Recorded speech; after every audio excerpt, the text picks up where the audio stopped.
தமிழ் மக்களுக்கு அன்பு வணக்கம். இந்தியாவின் மிக முக்கிய இதிகாசங்களில் ஒன்று மகாபாரதம். பல வாழ்வியல் நெறிகளை கொண்ட மகாபாரதம் பாண்டவர்கள் மற்றும் கௌரவர்களுக்கு இடையே நடந்த போரை பற்றியும் அதற்கு காரணமாக இருந்த பலதரப்பட்ட மக்களின் பேராசைகளையும் உலகில் தர்மத்தை நிலைநாட்ட பகவான் ஸ்ரீ கிருஷ்ணர் செய்த தந்திரங்களை பற்றியும் விரிவாக கூறியது. மகாபாரத போரை பற்றிய கதையை புத்தகமாக எழுத விரும்பினார் ஸ்ரீ பிரம்மா. எனவே அதனை எழுத தகுதியான ஆள் யார் என யோசித்த போது அவர் நினைவில் முதலில் உதித்தது வேத வியாசர்தான். பாண்டவர்கள் மற்றும் கௌரவர்களின் பாட்டனார்தான் இந்த வேத வியாசர். இவரின் மூலம் பிறந்தவர்கள்தான் பாண்டு, திருதராஷ்டிரன் மற்றும் விதுரன் ஆவர். யோக வலிமை பொருந்திய இவரே மகாபாரதத்தை எழுத வேண்டுமென முடிவெடுத்த பிரம்மா வியாசர் முன் தோன்றி அவருடைய விருப்பத்தை கூறினார். பிரம்மாவின் விருப்பத்தை கேட்டு சிறிது கலக்கமடைந்தார் வியாசர். ஏனெனில் மகாபாரதம் என்பது பல ஆயிரம் நபர்கள் சேர்ந்து முன்னெடுத்த மாபெரும் காவியமாகும். அதனை ஒற்றை ஆளாக எழுதுவது என்பது இயலாத காரியம் என்று பிரம்மாவிடம் கூறினார். மேலும் தனக்கு உதவி புரிய ஒருவர் உடனிருந்தால் எழுதுவது எளிதாக இருக்கும் என்றும் கூறினார். வியாசர் சொல்வதும் சரிதான் என்று நினைத்த பிரம்மா அவர் கேட்ட உதவியை வழங்க எண்ணினார். வியாசருக்கு உதவி செய்ய முடிவெடுத்த பிரம்மா முழுமுதற் கடவுளான விநாயகரிடம் வியாசருக்கு உதவி செய்யும்படி வேண்டினார். பிள்ளையாரும் அதற்கு சம்மதம் தெரிவித்தார். வேதவியாசர் மகாபாரத கதையை கூற விநாயகர் தன் தந்தங்களில் ஒன்றை உடைத்து எழுதத் தொடங்கினார்.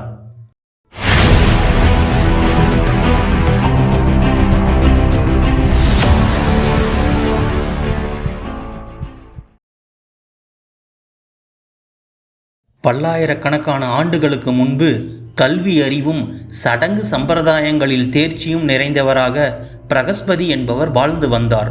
அவரது புகழ் பரவ துவங்கியதும் தேவர்களின் தலைவனான இந்திரன் தனது பூஜைகளை நடத்த அவரை தலைவராக நியமித்தான். அப்போது துவாபர யுகம் நடந்து வந்ததால் மக்களின் வாழ்க்கையில் சடங்குகள் மிக முக்கியத்துவம் பெற்றிருந்தது. பொருட்களையும் வழிமுறைகளையும் பயன்படுத்தி தங்கள் வாழ்விலும் வாழ்க்கை சூழ்நிலையிலும் மட்டுமல்லாது மற்றவர்கள் வாழ்விலும் தாக்கம் ஏற்படுத்தும் வழிமுறைகளை அன்றைய மக்கள் கற்றிருந்தார்கள். பிரகஸ்பதி திருமண வாழ்க்கையில் ஈடுபட்டிருந்தார். அவரது மனைவியின் பெயர் தாரா. பிரகஸ்பதி வியாழன் கோளின் பிரதிநிதியாக இருந்தார். தாரா என்பதற்கு நட்சத்திரம் என்று பொருள். தேவர்களின் ஆஸ்தானத்தில் இருந்தாலும் தான் செய்யும் அனைத்திற்கும் தாராவின் துணை பிரகஸ்பதிக்கு அவசியமாக இருந்தது. தனது பதவியை தக்க வைத்துக் கொள்ள வேண்டும் என்பதற்காக மட்டுமே தாராவுடன் ஒட்டி கொண்டிருந்த பிரகஸ்பதியின் இயல்பில் மலருக்கு மலர் தாவும் குணம் இருந்தது. இதை கவனித்து வந்த தாரா ஒரு நாள் வானில் மிதந்த முழு நிலவை பார்த்து அதன் தலைவனான சந்திரன் மீது காதல் வயப்பட்டார். பிரகஸ்பதி கடும் கோபமடைந்தார். தனது மனைவியை மட்டும் பிரகஸ்பதி இழக்கவில்லை.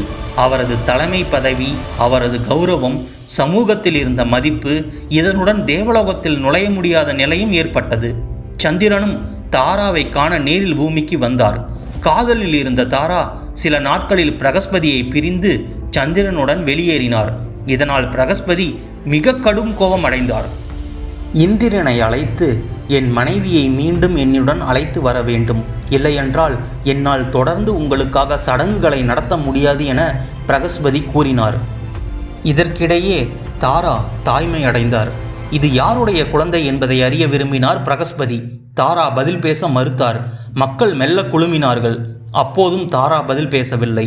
அப்போது உண்மையில் நான் யாருடைய குழந்தை என்று இன்னும் பிறக்காத அந்த குழந்தை கருவறையில் இருந்து கேள்வி எழுப்பியது. கருவாக இருக்கும் போதே தன் மூலத்தை அறிந்து கொள்ள விரும்பும் குழந்தையின் புத்திசாலித்தனத்தை மெச்சிய மக்கள் தாராவிடம் உன் கணவனிடம் நீ சொல்ல மறுக்கலாம், அந்த கடவுளிடம் நீ சொல்ல மறுக்கலாம், ஆனால் இன்னும் பிறக்காத உன் குழந்தையின் கேள்விக்கு நீ பதில் சொல்ல மறுக்கவே முடியாது என்றார்கள். இது சந்திரனின் குழந்தை என்றார் தாரா. குழந்தை பிறந்ததும் புதன் கிரகத்தின் நினைவாக பெயரிடப்பட்டது.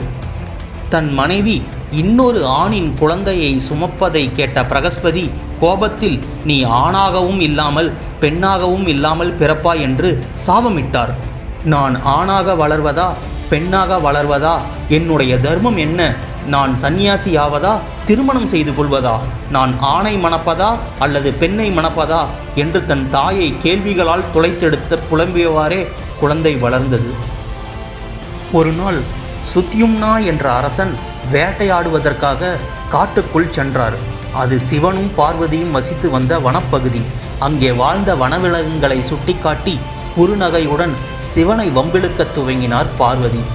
உங்கள் மீது எனக்கு அளப்பரிய காதல் இருக்கிறது.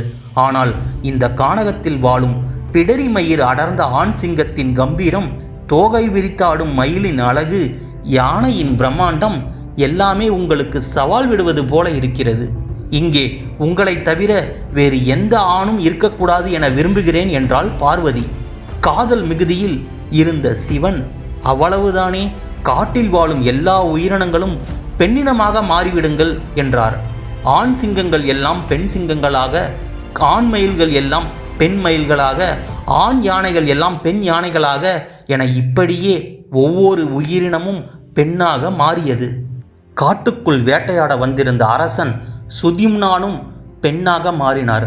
தன்னை பார்த்த சுதிம்னன் அதிர்ந்தார். வீரம் மிகுந்த அரசனாக வேட்டையாட வந்தவர் பெண்ணாக மாறிய விசித்திரம் புரியாது தவிர்த்தார். என்னை இப்படி மாற்றியது யாருடைய சாபம் இது என்று புலம்பி கூறினார். ஆற்றாமை பொறுக்காமல் தன்னை இப்படி மாற்றியவர்களை தேடி அலைந்தார். ஒரு வழியாக சிவனும் பார்வதியும் காதலாகி கசிந்துருகும் வனப்பகுதியை வந்து சேர்ந்தார். நான் ஒரு ஆண்மகன் அரசன். எனக்கென்று ஒரு குடும்பம் இருக்கிறது. வேட்டைக்குத்தானே வந்தேன். என்னை இப்படி பெண்ணாக மாற்றி விளையாடுகிறீர்களே, இது நியாயமா? நான் இப்படியே எப்படி என் தேசம் செல்வேன் என்று சிவனின் காலில் விழுந்தார். நான் செய்ததை என்னால் திரும்ப பெற முடியாது. எனவே தேய்பிறையின் போது பெண்ணாகவும் வளர்பிறையில் ஆணாகவும் இருக்கும்படியாக கொஞ்சம் சரி செய்து விடுவோம் என்றார் சிவன். மீண்டும் தன் அரண்மனைக்கு திரும்ப மறுத்த சுதிம்னன் அந்த காட்டிலேயே தங்கினார். மாதத்தில் பாதி நாட்கள் ஆணாகவும் மீதி நாட்கள் பெண்ணாகவும் ஈலா என்ற பெயருடன் வாழ்ந்து வந்தார். ஒரு நாள் புதனை சந்தித்தார். இருவருக்கும் பொருத்தம் சிறப்பாக அமைந்தது. இருவருமே ஆணாகவும் பெண்ணாகவும் சரிசமமாக இருந்தார்கள். அவர்களுக்கு பல குழந்தைகள் பிறந்தார்கள். அந்த குழந்தைகளே சந்திர வம்சத்தவர்களின் முதல் தலைமுறை ஆனார்கள். புதன் மற்றும் ஈலாவின் குழந்தைகளில் ஒருவரான நகுசா வளர்ந்து பேரரசனானான். ஒரு முறை தேவலோகத்தில் இந்திரனின் அரண்மனையில் நடந்த விருந்துக்கு அழைக்கப்பட்டிருந்தான். இந்திரன் எங்கேயோ செல்ல வேண்டியிருந்தது.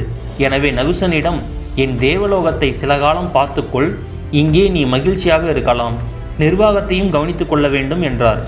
இந்திரன் வெளியேறியதும் தனக்கு கொடுக்கப்பட்ட இந்த எளிய செயலில் அளவற்ற பெருமிதம் அடைந்தான் நகுஷா. இந்திரனின் சிம்மாசனத்தில் அமர்ந்தான். அங்கிருந்த அப்சர கன்னிகளில் தான் விரும்பியவர்களை எல்லாம் அழைத்து கொண்டான். அப்போதும் போதாதவனாக நகுஷனின் பார்வை இந்திரனின் மனைவியான சாக்சி மீது விழுந்தது. அவரை கட்டாயப்படுத்த துவங்கினான். நான் இப்போது சிம்மாசனத்தில் அமர்ந்து இருக்கிறேன். நானே இந்திரன், நீ என்னவள் என்றான்.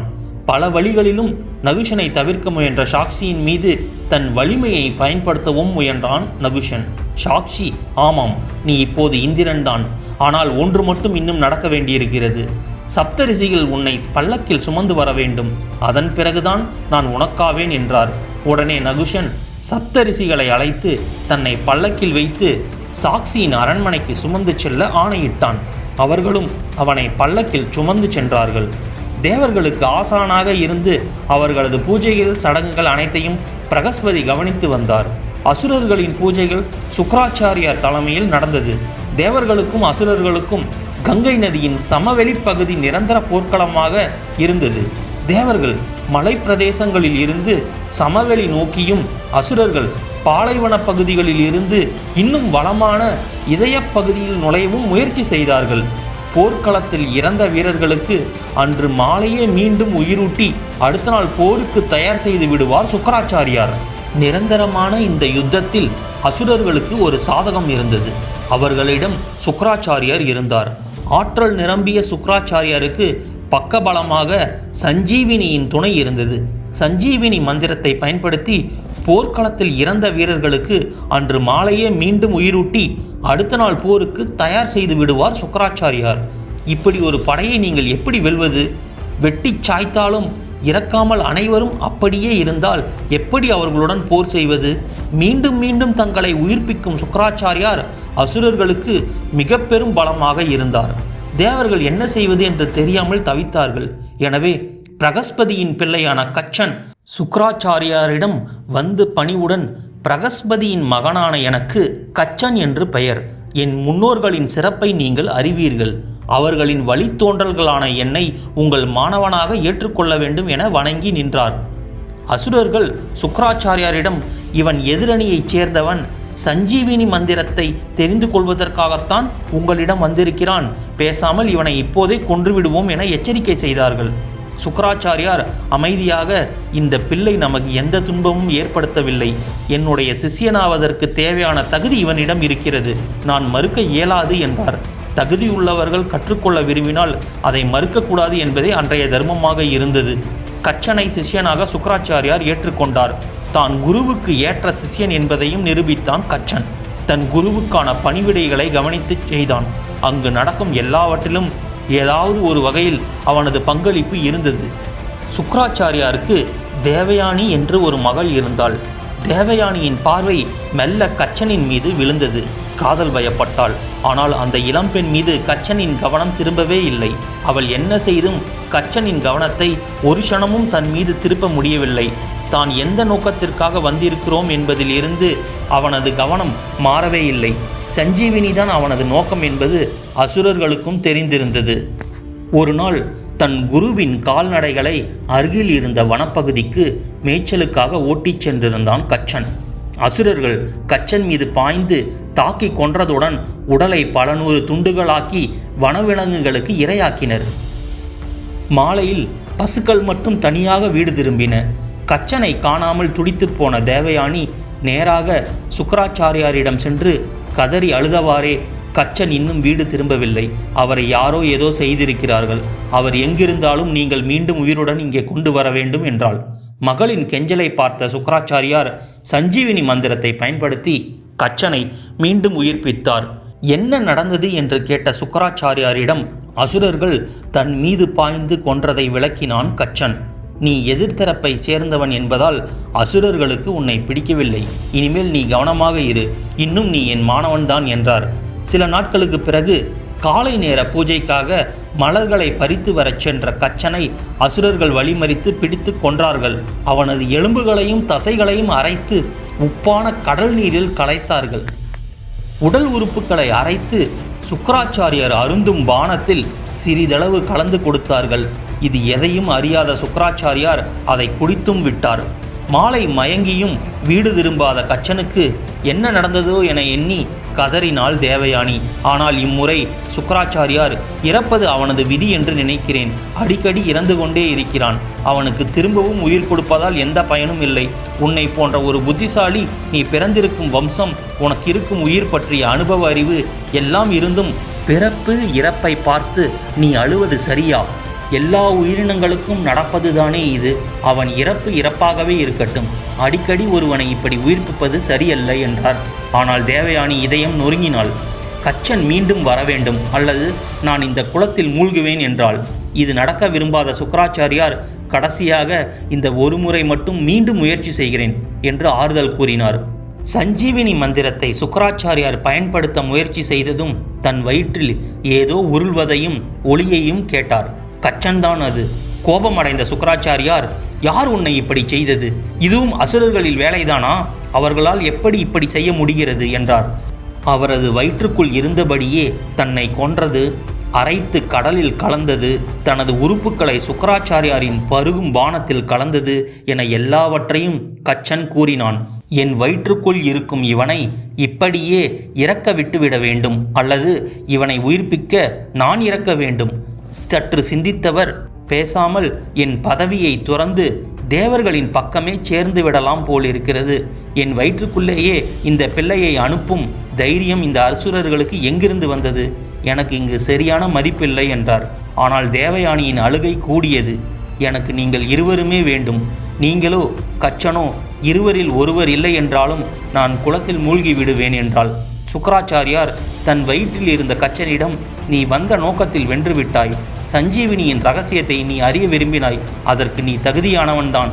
இதோ இப்போது முதலில் உனக்கு நான் கற்றுத்தருகிறேன். பிறகு மந்திரத்தை பயன்படுத்தி உன்னை உயிர்ப்பிக்கிறேன். நீ என் உடலில் இருந்து வெடித்து வெளிவருவாய். இதனால் நான் இறப்பேன். நீ மந்திரத்தை பயன்படுத்தி என்னை உயிர்ப்பிக்க வேண்டும். பிறகு நீ வேறு எங்காவது சென்று உன் வாழ்க்கையை அமைத்துக்கொள் என்றார். சுக்கராச்சாரியார் சஞ்சீவினி மந்திரத்தை பயன்படுத்தியதும் அவரது வயிற்றுக்குள் நிலவைப் போல வளர்ந்து வங்கிய கச்சன் ஒரு வெடிப்புடன் வெளியே வந்தான். சுக்கராச்சாரியார் இறந்து விழுந்தார். பார்த்து கொண்டிருந்த தேவயானியிடமிருந்து ஒரு அலறல் கிளம்பியது. சஞ்சீவினி மந்திரத்தை பயன்படுத்திய கச்சன் சுக்கராச்சாரியரை உயிர்ப்பித்தான். அங்கிருந்து கிளம்பிய கச்சனிடம் தேவயானி, நீ இங்கிருந்து போக முடியாது, நான் உன் மீது காதல் கொண்டிருக்கிறேன் என்றாள். எவ்வளவு பேசியும் கச்சன் நிலைமாறவில்லை.